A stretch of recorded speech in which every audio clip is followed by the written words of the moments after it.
Welcome to the Bulwark Podcast. I'm Charlie Sykes, and this is the second installment of our new companion podcast, The Trump Trials. Each week on Thursdays, we're going to focus on the prosecutions, criminal investigations, civil cases, and legal issues surrounding the former president, as well as key players in Trump world.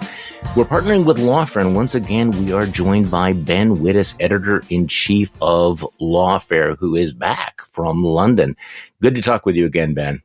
Great to be here and great to have this opportunity to introduce you to some of our people. Well, we are going to have a number of guests, including Roger Parloff, senior editor at Lawfare. Also, Anna Bauer is going to talk about Fani Willis's investigation. So, of course, we're going to get to the fact that Donald Trump will not be calling any defense witnesses or testifying in the rape case brought by E. Jean Carroll in Manhattan. We're going to talk about that. I want to get an update from Twitter jail. I want to get your thoughts on Vladimir Putin's possible false flag attack that he's blaming Ukraine for. But first, we are going to be talking about the bombshell verdict that came down this morning in the Proud Boys sedition trial in Washington, D.C. This is the New York Times account. 4 members of the Proud Boys, including their former leader, Enrique Tarrio, were convicted on Thursday of seditious conspiracy for plotting to keep President Donald J. Trump in power after his election defeat by leading a violent mob and attacking the Capitol on January 6, 2021. The jurors in the case failed to reach a decision on the sedition charge for one of the defendants, Dominic Pezzola, although he was convicted of other serious felonies. The verdicts, coming after 7 days of deliberations in federal district court in Washington, were a major blow against one of the country's most notorious far-right groups and another milestone in the Justice Department's vast investigation of the Capitol attack. The trial was the last of 3 major sedition cases that federal prosecutors brought against key figures in the Capitol attack. And to put this in some perspective for our listeners, you will remember when the issue of the Proud Boys came up during one of the presidential debates in 2020, where the former president was asked about the Proud Boys, and he responded that they should stand back and stand by. Do you remember this? Proud Boys, stand back and stand by. Well, joining us to discuss this verdict is Roger Parloff, senior editor at Lawfare and a Washington-based journalist who is speaking to us from the courthouse. You were there in the courtroom moments ago, Roger. So first of all, welcome to the podcast. Good to have you. Thanks very much, Charlie. Let's put this in context. The Justice Department went big on this case, a very rare charge of seditious conspiracy. I mean, this goes back to the Civil War. So just give me your sense from 30,000 feet. How big a victory for the Department of Justice was? How significant are these guilty verdicts? They're very significant. This, like you say, this is a rare charge, and it is hard to succeed. This would be the 14th conviction of seditious conspiracy, 10 by jurors that they have obtained in the January 6th case. And of course, these are the first 4 by jury of Proud Boys. So it's a huge accomplishment. So without getting too deep into the weeds here, this was a partial verdict. Dominic Pezzola was not convicted of the most serious charge. He was convicted of other charges. Do you have a sense of what might have been going through the jury's mind? And I bring this up because you had written about some of what you described as the essential ambiguities in this seditious conspiracy charge. Do you have some sense of what happened here? Yeah. In fact, and of course, it's a partial verdict, so by the end of the day, or, this could change. Maybe there will be more convictions. Maybe some of these will just be dropped. Yeah, the evidence against Pezzola as far as conspiracy was weaker, even though he was a more prominent person in terms of, your viewers have probably seen him on camera because he's the guy that broke out the windows, the 2 window panes just south of the Senate wing door, allowing the first rioters to jump in. But he did not know the others very well, and he had only been a Proud Boy for about 2 months, and he was a low-level guy, although he had already been sort of recognized by leadership for his valor in street fighting. So it sort of makes sense that the jury would have a pause about whether he was fully in on the conspiracy. In fact, I would say that about every charge that they have so far not decided, that it sort of helps the other charges in that it shows that this Washington, D.C. jury was proceeding in a careful way, in a discerning way, and not just, it wasn't just like a hanging judge or something. It's a discerning verdict. In your coverage of this, you highlighted the testimony of government witness and cooperating Proud Boy Matthew Green, who testified that on January 6th, he showed up. He'd been wondering what the plan was, right? He didn't know that it was going to play out the way that, in fact, it did. So what did he tell the jury? Yeah, he said he had wondered what the plan was. He had come to the Washington Monument. This big crowd of 200 Proud Boys had started walking to the Capitol, and that surprised him in itself because he thought they'd be staying and listening to the ellipse speech. But when he got there and the barricades fell, it suddenly all gelled for him, and he thought, oh, the S word, this is it. And that was the sort of captures some of the ambiguity of the case. There wasn't evidence that even the defendants got there with this wasn't an Ocean's 11 style conspiracy where they had a plan worked out for months about how they would achieve this.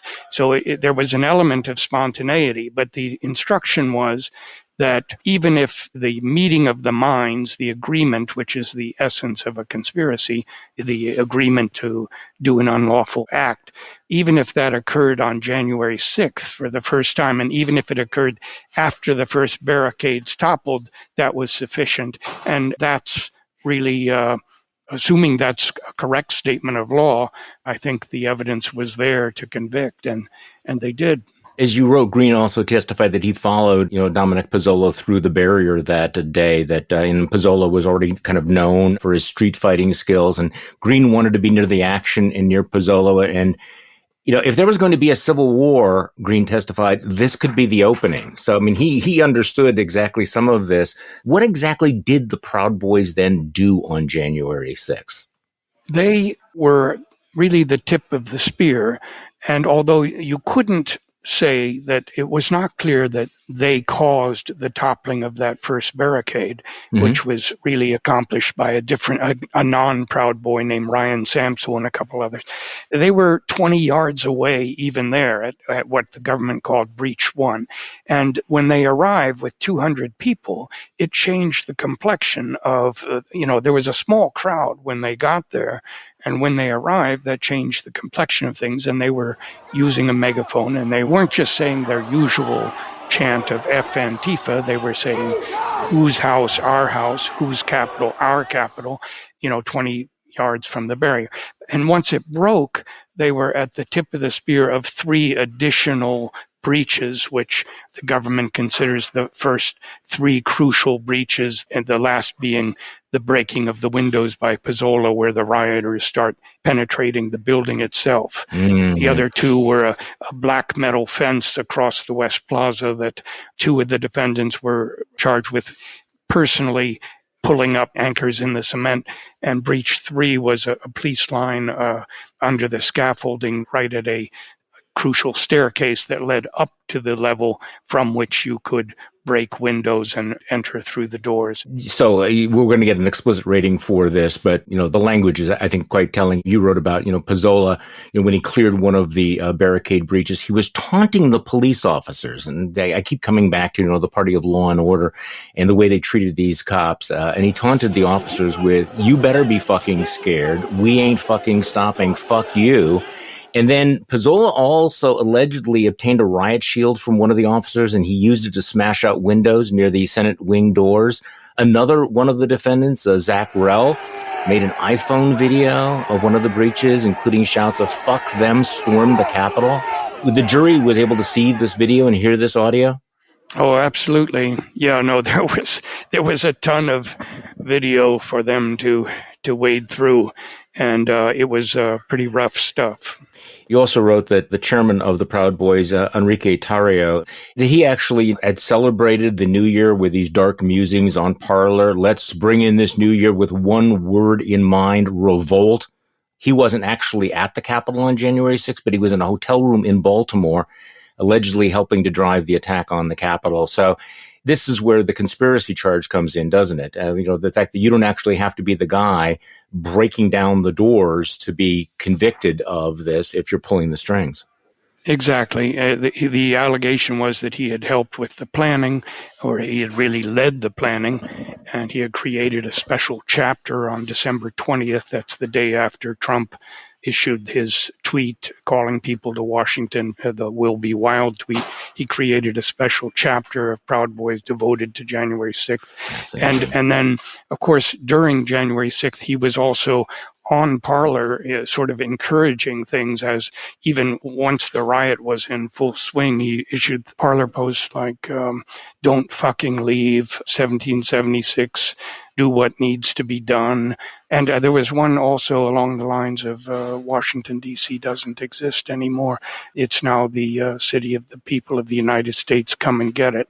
Of course, the most damning thing was that at about the same time he wrote a elders group, that's the Proud Boys governing body, on one of these encrypted chats. He said at 2:40 p.m., so the riot's still totally underway, he said, make no mistake, we did this.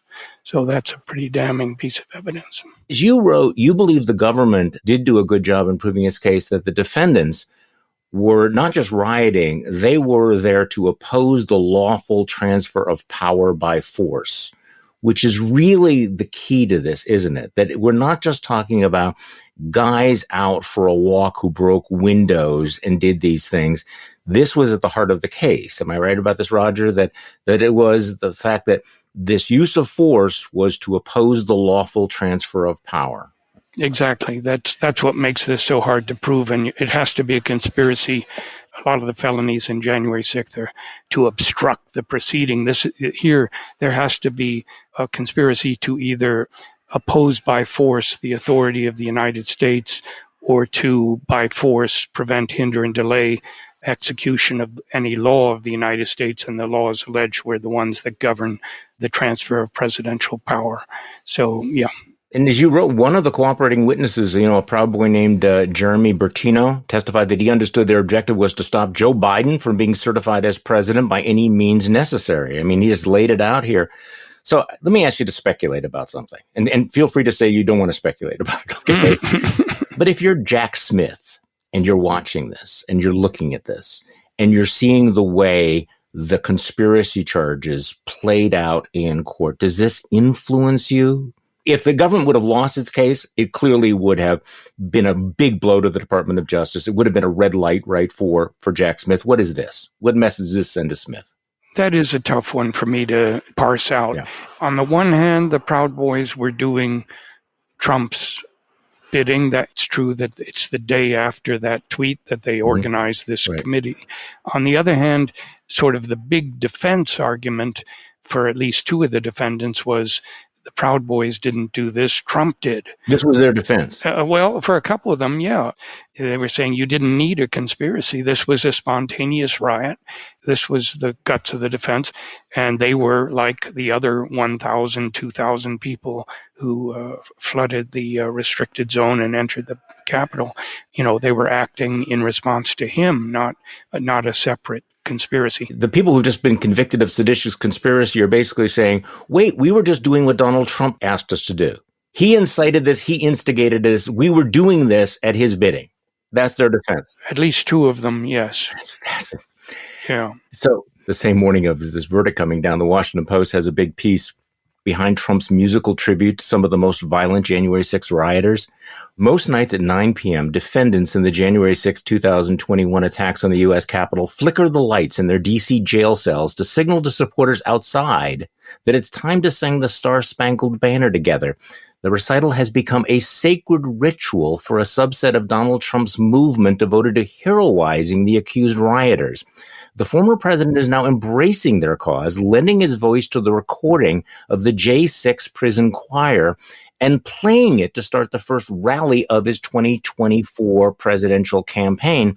The song, Justice for All, features Trump reciting the Pledge of Allegiance mixed with a rendition of the national anthem.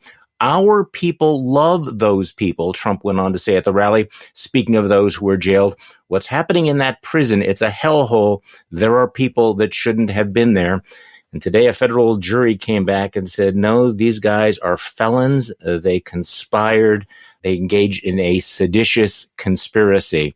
Rather extraordinary moment, Roger. Thank you so much for joining us. I appreciate it. And thank you for all of your coverage. Thank you for having me. I appreciate it. All right. Well, this is not the only thing that is happening. And we are joined by Anna Bauer, who is Lawfare's Fulton County correspondent covering Fani Willis's investigation into the 2020 election interference. And she is from Georgia. So welcome to the podcast, Anna. Good to have you. Thank you. I'm really happy to be here. Thanks for having me on.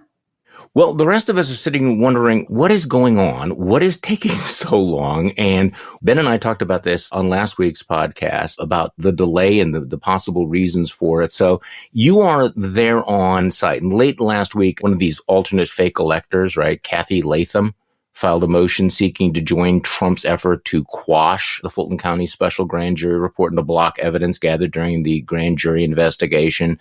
So tell me what's going on here. What is the state of play in Georgia right now? And let's talk about this Kathy Latham aspect. Right. So I think to understand what's going on with the Kathy Latham thing or what we think might be going on, you have to kind of get a little bit of background on things that happened a little bit earlier as well. One of them being that back in the fall, there's these two attorneys, Kimberly DeBrow and Holly Pearson, and they've been representing 11 of these fake electors in Georgia. And in November, Fani Willis filed a motion, saying that they need to be disqualified from representing all those co-defendants because it creates all these conflicts of interest between the interest of the co-defendants, which is unethical. And so they should be disqualified from representing that group. So Fani Willis filed this motion to disqualify these attorneys for the fake electors. And when she did that, Judge McBurney, the supervising judge, said, you can represent 10 of them except one, David Schaefer, he needs to get separate representation. So they split from David Schaefer, and then there were 10. So then that brings us forward to April. And, Fani Willis files another motion, and she wants to disqualify Kimberly DeBrow, who is representing, these remaining 10 electors. And she claims that not only did DeBrow not offer these immunity deals to the electors, which is a huge, ethical no-no, but she also says that one of the electors in this interview that her staff recently had with the elector claimed that there was some additional criminal conduct that one of the potential co-defendants committed. And so this kind of creates this conflict of interest. Do we know who's paying for this attorney, Kimberly DeBrow, who didn't tell the electors that there was a deal on the table? We do know who is paying for the fake electors, at least that group of fake electors. It's the Georgia Republican Party. I think they've spent at this point over $300,000 paying for the representation of these electors, according to FEC filings, various other filings as well. So it is interesting that there's that element. Of course, that's not supposed to be something that comes into play whenever an attorney is representing folks. But there is that element in terms of who's paying. Mm-hmm. What's interesting about the Kathy Latham motion is that she now has a different attorney who filed that motion to join Trump's efforts to kind of block this grand jury report. So the implication there may be that the person who was called out as doing some kind of additional criminal conduct very well could be Kathy Latham.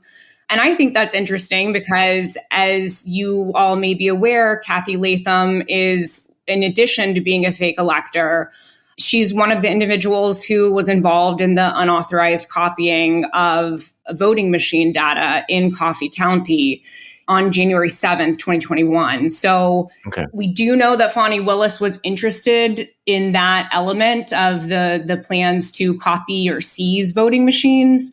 So I think that perhaps that may have something to do with why Kathy Latham seems to be kind of severed. So let's pull the lens back a little bit here. And again, this is something that Ben and I talked about last week. It is May 4th. 2023. We had been reliably informed that charges were imminent much earlier in the year. Now it looks like they're not going to be coming until late summer. Just give me your sense of, is this just tangled up? What's your view of what's taking so long? It's hard to say. I think there's a few things. One is that, Fani Willis did say charging decisions as opposed to, indictments are imminent. So It may be that she relatively quickly made some charging decisions. And, that is one aspect of it. Beyond that, I think that you've got to realize that, some of the January 6th committee materials that were coming out were this trove of materials that any prosecutor would want to very thoroughly look through. There may have been some elements in there that she wanted to follow up on and wanted to continue to do investigative work. We know that her team was doing that because there has been reporting that they sought to interview Christina Bobb.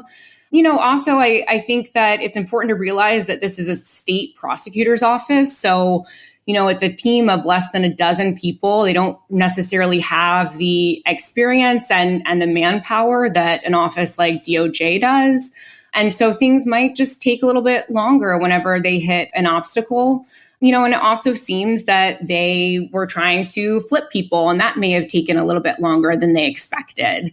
And then finally, it's important to note that Fani Willis has indicated that she may be eyeing these RICO charges, which is quite uncommon maybe at the federal level, but it's not necessarily as uncommon in Georgia to go after a RICO prosecution for this type of case. And that's not only just a really sprawling type of case that you have to really craft the indictment very well. It's probably going to be a speaking indictment that's really long and elaborate. But also, she has a RICO specialist that she hired on her staff. His name is John Floyd, but he's been wrapped up in this other RICO prosecution. And he just argued about 2 weeks ago this, constitutional challenge to Georgia's RICO law that some of the attorneys in that case brought. I assume that most people know this, but we ought to at least spell it out that RICO is racketeer-influenced and corrupt organizations. There's a state RICO statute and there's a federal law. This would be the most complicated kind of case to go for. I mean, this is the kind of case that people bring against, John Gotti in organized crime. It's a conspiracy case, right? It's much more sweeping than, for example, what Alvin Bragg did up in Manhattan.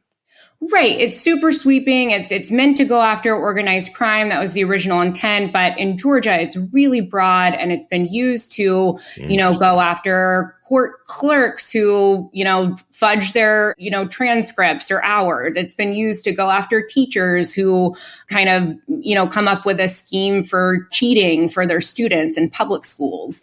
So it's been used in ways in Georgia that I think people are maybe really unfamiliar with, but it's not as uncommon in these types of situations going after, a political campaign or something like this. It wouldn't be as unusual as it would be if you were to use it at the federal level, but it's just much more complicated, as you said. And so I think that it makes sense for them to put in some additional time. That is fascinating. I mean, that would explain a lot if they are doing that. Anna Bauer will continue to cover all of this. Anna is Lawfare's Fulton County correspondent covering that investigation into the 2020 election and interference. And she is from Georgia. Anna, thank you so much for joining us today.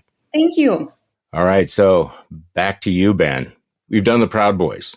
We've done Georgia.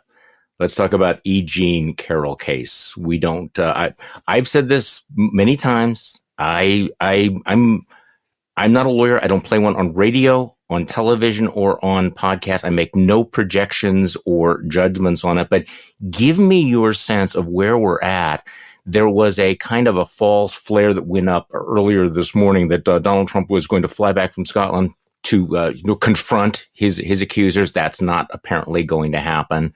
So he's not going to present any witnesses in this rape trial, and he's not going to testify himself. So where are we at? What do you think, Ben? So as I said last week, I have not followed this case. We don't have somebody in the room like we have, Anna or Roger in these other cases. So I'm working off of the same press reports that everyone else is. Yeah. That said, it seems to me if, this is a civil trial, of course. And so if one side puts on evidence and the other side doesn't, it's pretty hard unless the jury finds that the evidence that E. Jean Carroll put on is wholly incredible, it's hard for me to see how the jury gets to anything other than that there is liability here. E. Jean Carroll has put on her own testimony. She has put on the corroborating friends that she talked to at the time.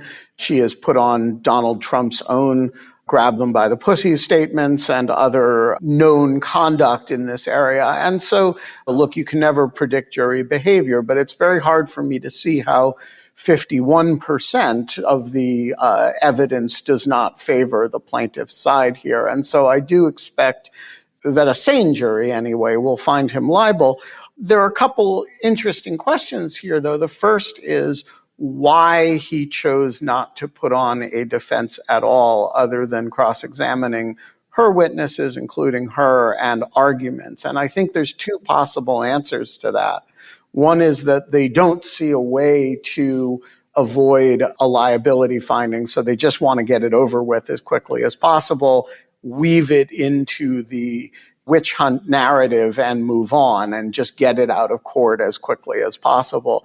The other possibility is, which I think is maybe more likely, is that since the only evidence they could put on would be Trump's own testimony disputing E. Jean Carroll's testimony, and there are multiple pending criminal investigations against Trump, the last thing you want to do is to put him on the stand to testify. There was zero chance he was going to testify. Exactly. And so if you're not going to do that, there's really very little for you to do. And so I think both of those may be a factor here. But I think, now you will have arguments and it will go to a jury relatively quickly. And as I say, I don't see how when one side puts on evidence that isn't whatever you think of E. Jean Carroll's testimony, and I found it, quite credible, it's certainly not negatively credible. And so I just don't see how a jury gets to, it's more likely than not that nothing happened here. Remember, the standard is not proof beyond a reasonable doubt. It's preponderance of the evidence. Well, this is something that we need to keep remembering is that this is a civil trial. It is not a criminal trial, which not only means that the standard is different, but also the rules of evidence. So they are able to introduce things that may not have been allowed in a criminal trial.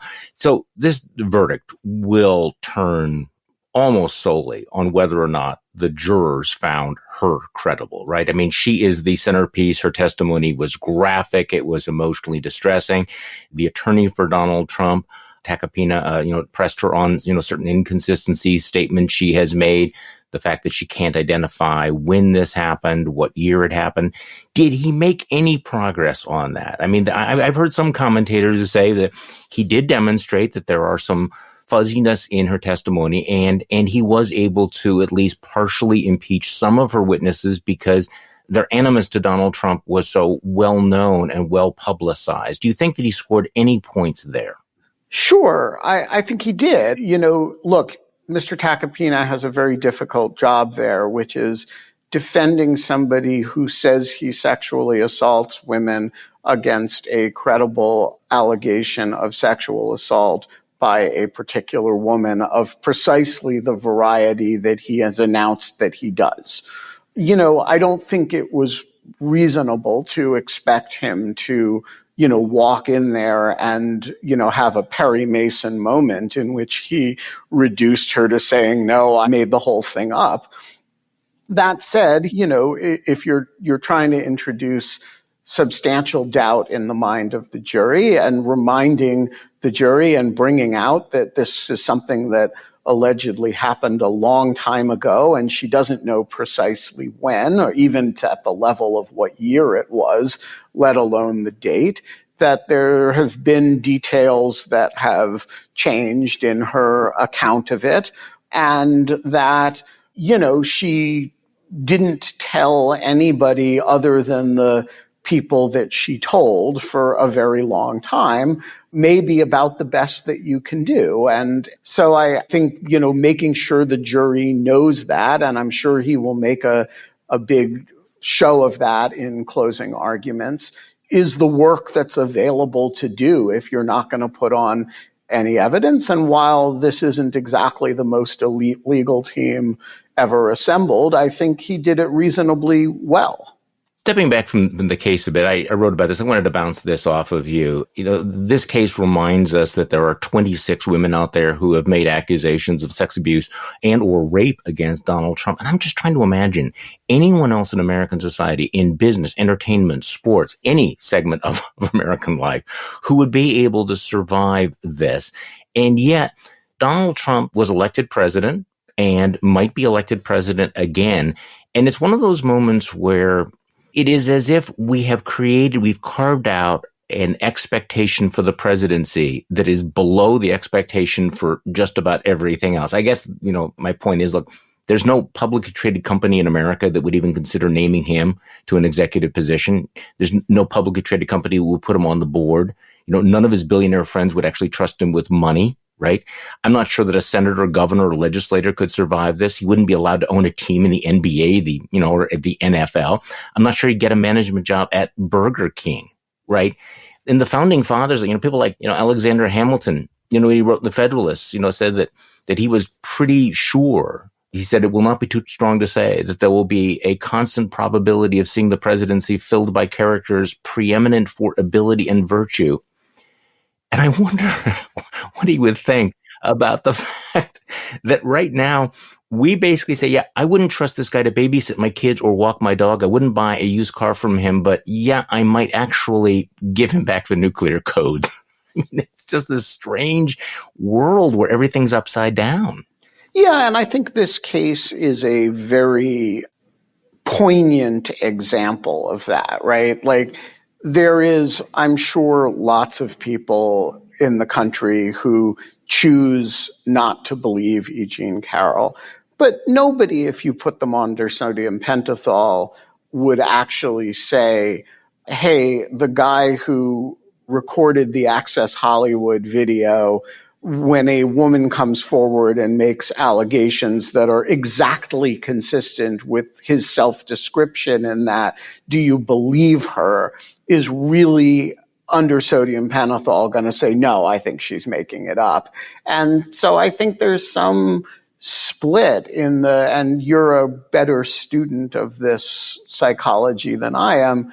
Frankly, there's some split in the Republican world between people who tolerate the crazy and, people who really get off on the crazy and who find this abusiveness to be kind of exciting and transgressive in a way that is frankly part of the appeal. Okay, so in the time we have left, a couple of things that I wanted to touch on that are not directly related to the trials of Donald Trump. We have the story from ProPublica. Clarence Thomas had a child in private school. Harlan Crow paid the tuition. This billionaire friend of his paid for the private tuition for a grandnephew of Clarence Thomas, somebody that Thomas said he was raising as a son. Former White House ethics lawyer says this was way outside the norm, so Harlan Crow was paying something like $6,200 a month for the tuition for this child. So give me your sense about the continuing ethical questions about Supreme Court justices. And if you were the Chief Justice, John Roberts, what would you be thinking right now and what would you be doing? I mean, how bad is this story? Yeah, so there's a few different elements of this. Let's start with how bad the story is. And I want to distinguish between the Thomas part of the story and the other parts of the story. Yeah. I honestly think the parts of the story involving the Chief Justice himself, which is that his wife is a law firm, a lawyer recruiter who's done some work with law firms that have business in front of the Supreme Court. I think that is a non-issue, frankly. And similarly, I think Neil Gorsuch selling his house in Colorado to a lawyer whom he didn't know in Colorado is sort of a non-issue. The Clarence Thomas stuff is awful, and much lesser gratuities in the late 1960s caused Abe Fortas to have to resign from the Supreme Court. And, those amounts of money were even, I think, in inflation-adjusted terms, small compared to what Thomas has received from this billionaire. I don't understand, honestly, the difference between paying your child's or adopted child nephew's tuition over a long period of time, simply extending a salary. And, if we said Clarence Thomas and ditto, having a house renovated by and purchased for his mother, which she lives in rent-free forever. This has gone far beyond hospitality and just, hanging out. Yes, it's far beyond hospitality. It's far beyond, honestly, things that should be allowed. It's basically a second living that Clarence Thomas is getting from this guy. And you can't dismiss it as, hey, when a judge in Colorado moves to Washington, he has to sell his house, and somebody who's about as rich as him is going to be the one who buys it, and that's likely to be a lawyer. That doesn't turn my head in the same way. The Clarence Thomas stuff is really, really shocking, and people have been forced off the court for less. Okay, so that's my next question is, what's different between now and when Abe Fortas was forced to resign? Will anything happen? So when I ask the question, what should John Roberts do? How would you characterize the ethical cloud over the court? And if you are an institutionalist and you are concerned about the credibility of the court, what should you be doing? Is there any step that if Chief Justice Roberts called you up and said, Ben, what do I do now? What do you think I should do? Should we unilaterally impose an ethics code on ourselves? What? Let's start with the observation that the Chief Justiceship in this sense is a very weak position, right? There's not that much he can do on his own.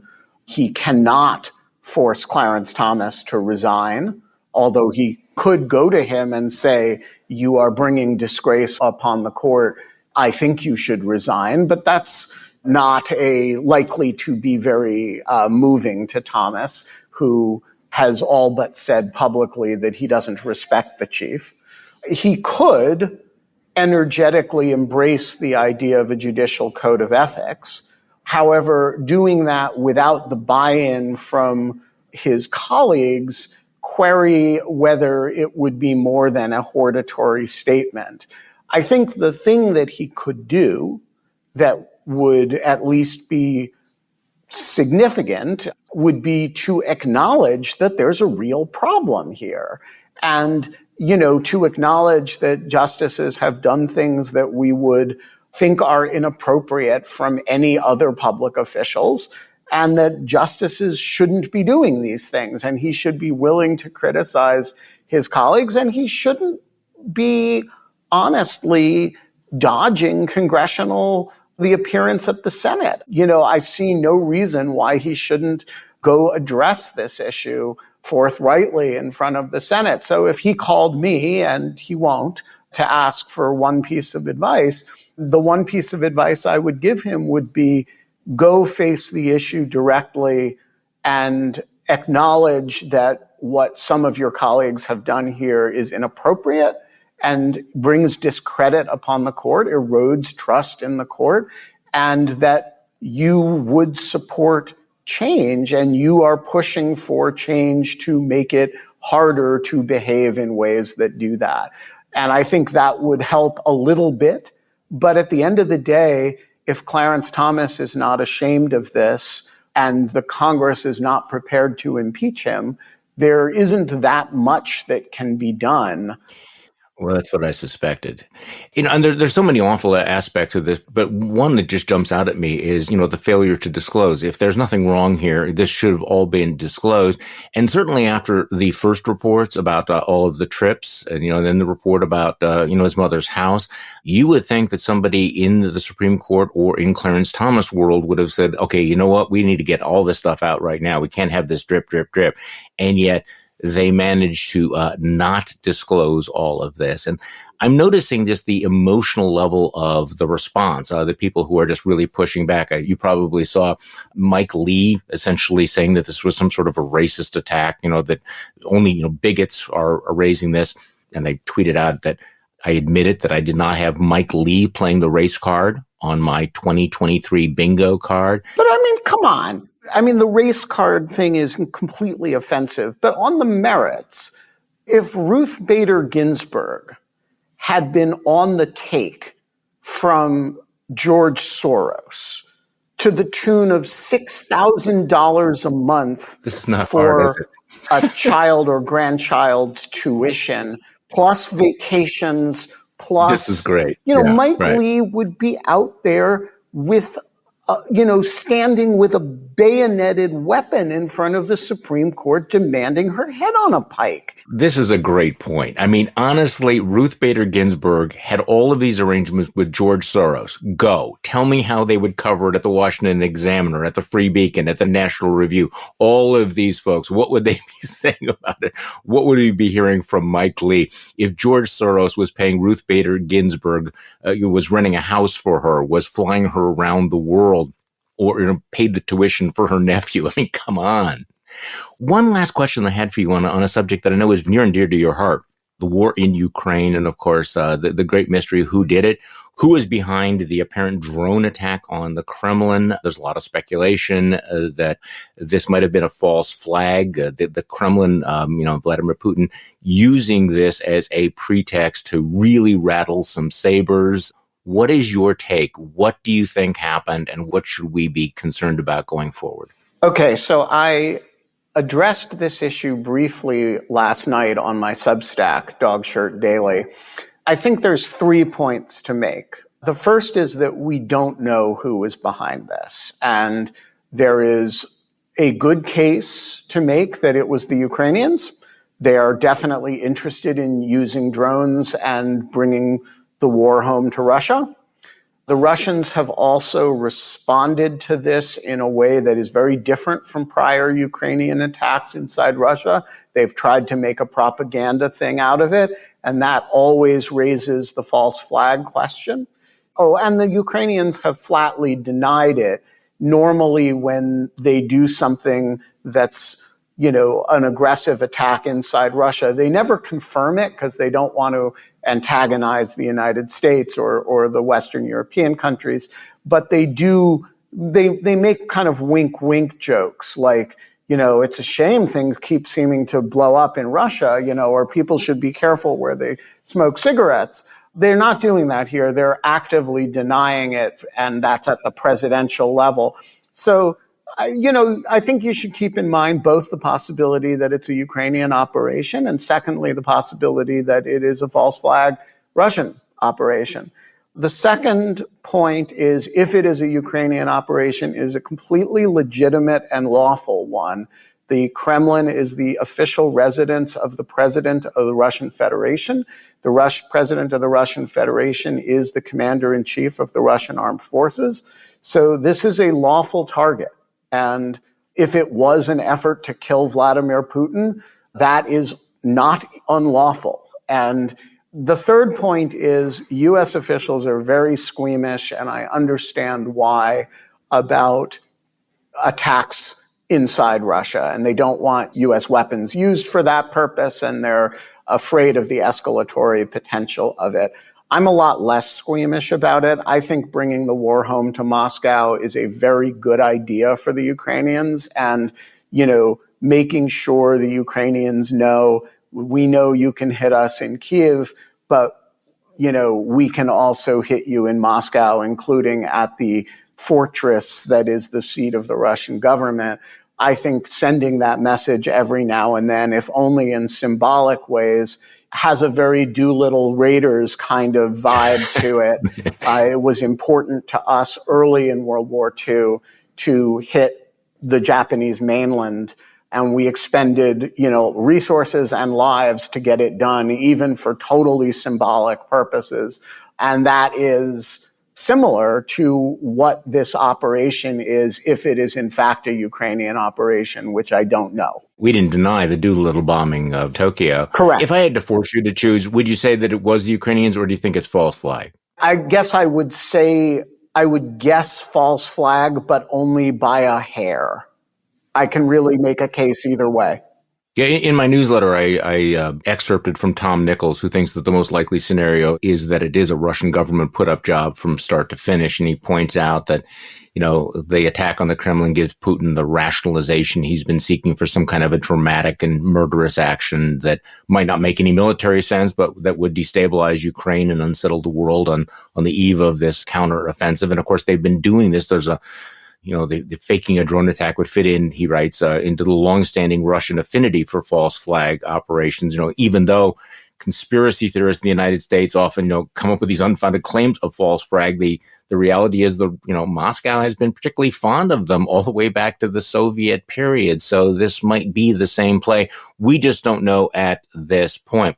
And by the way, there is an actor who is worth following on this because it can be expected to be relatively trustworthy. And that's the United States intelligence community.